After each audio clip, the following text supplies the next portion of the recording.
À une époque où les lignes de fracture sociale et culturelle semblent se creuser, le football reste une lumière d'espoir, démontrant son pouvoir unique de rassembler. À Bissou, village pittoresque de la province du Sanguier, cette magie s'est encore opérée lors de la 5e édition de la Coupe de la Fraternité de Bissou. Ce samedi 15 juin, le terrain de jeu a été le théâtre d'une finale enflammée opposant Godir B en orange à Cardanzana vêtu de bleu. Ce moment a rappelé combien le sport peut transcender les différences et cimenter l'unité entre les communautés. Dès le coup d'envoi, Godir B prend l'ascendant sur la rencontre, multipliant les occasions sans toutefois concrétiser. La défense de Kandazana, bien en place, repousse les assauts des Oranges tout en se projetant rapidement en contre-attaque sans succès. Au thème des 30 premières minutes, le score reste désespérément vierge. Le premier mi-temps n'a pas été aussi facile pour nous, puisque nous avons donné tout le fond, mais on a vu que malgré tout ça, ça n'a pas encore donné. Mais on va redoubler beaucoup d'efforts pour le deuxième mi-temps et relever les défis, puisque nous sommes venus pour gagner. Et c'est ça. Ça revient à nous, les joueurs, de donner tout ce qu'il nous faut. Mais un petit remaniement seulement et puis ça va aller. On est allé avec un 4-4-2. Je vois que je suis sur le terrain, mais je remarque en tout cas que ça va. On espère en tout cas remonter en deuxième mi-temps, marquer le plus vite possible. La finale de la Coupe de la Fraternité de Bissou a attiré un public diversifié, notamment de nombreuses personnalités du monde sportif burkinabé. Parmi ses invités de marque, l'ancien capitaine emblématique des étalons, Charles Caboret, s'est particulièrement distingué. Très impressionné par la qualité du jeu déployé, il n'a pas manqué de souligner le potentiel et le talent des jeunes joueurs, des propos qui indiquent l'importance de telles compétitions pour l'avenir du football burkinabé. C'est un honneur d'être là aujourd'hui et je suis content de participer à cette finale. Les deux équipes se battent. Maintenant, les rouges ont un peu d'avantage. J'espère que le meilleur va gagner. Ils sont encouragés, mais le 10 des rouges, il n'est pas mal. C'est un très bon joueur. Ils ont un bon défenseur central aussi. D'ici la fin, on verra encore des meilleurs encore. Et pourquoi pas un jour, un joueur de Bissou qui se retrouve en équipe nationale. À la reprise, l'intensité ne faiblit pas. Finalement, Godir B parvient à débloquer la situation à la 40e minute grâce à une action décisive initiée par le Dossa 9.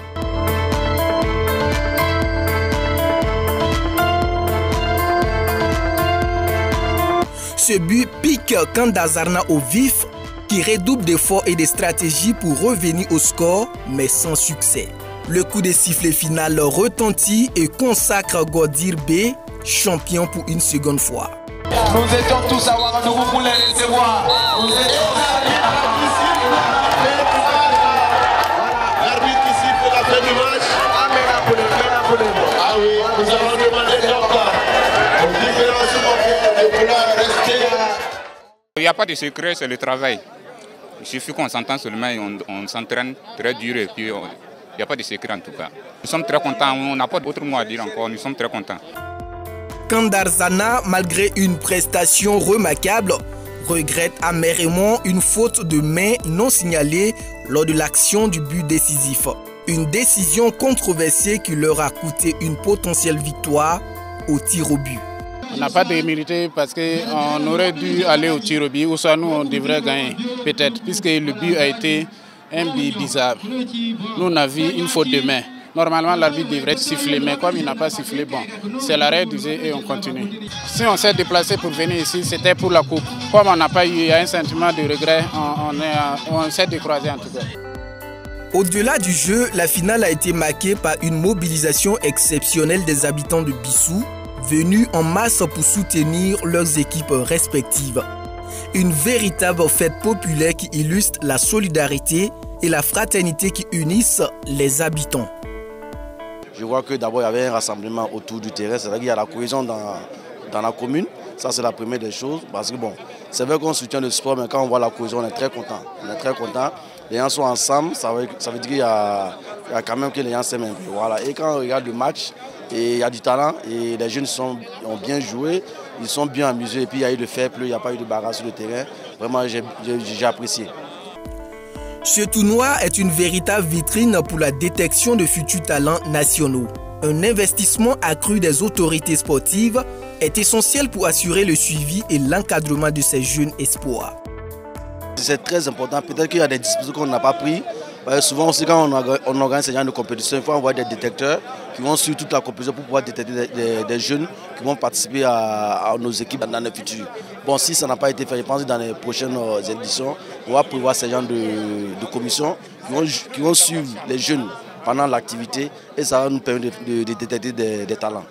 Charles Caboret, figure respectée du football burkinabé et ancien milieu de terrain de l'Olympique de Marseille, partage cette vision d'un soutien accru pour ces initiatives locales.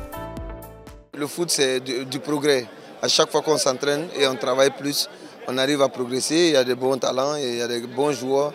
Et j'espère pour eux qu'ils vont continuer à progresser et puis être encore plus grands. Sous le thème « Rôle et contribution de la jeunesse en période de crise sécuritaire », cette édition a réussi le pari de mobiliser à la fois les populations et les partenaires, un motif de satisfaction pour le comité d'organisation.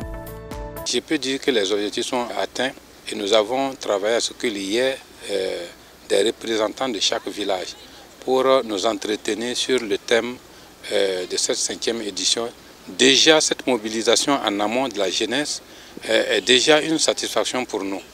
Et la finale, vous voyez que c'est pratiquement toute la population qui est sortie pour communier autour de ces valeurs de fraternité, de ces valeurs de cohésion que le sport est porteur, pour que nous puissions construire notre commune. Le tournoi s'est achevé avec une cérémonie de remise des prix.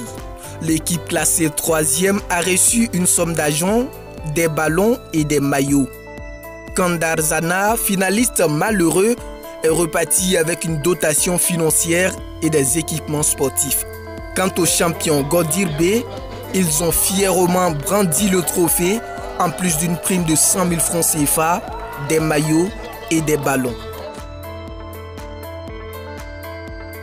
Ce tournoi n'est pas seulement une compétition sportive, mais aussi une célébration des valeurs de cohésion et de fraternité au sein de la communauté de Bissou. Le succès de cette édition renforce l'importance de continuer à investir dans le sport local pour cimenter les liens sociaux et découvrir les talents de demain. Rendez-vous en 2025 pour une 6e édition qui s'annonce déjà prometteuse.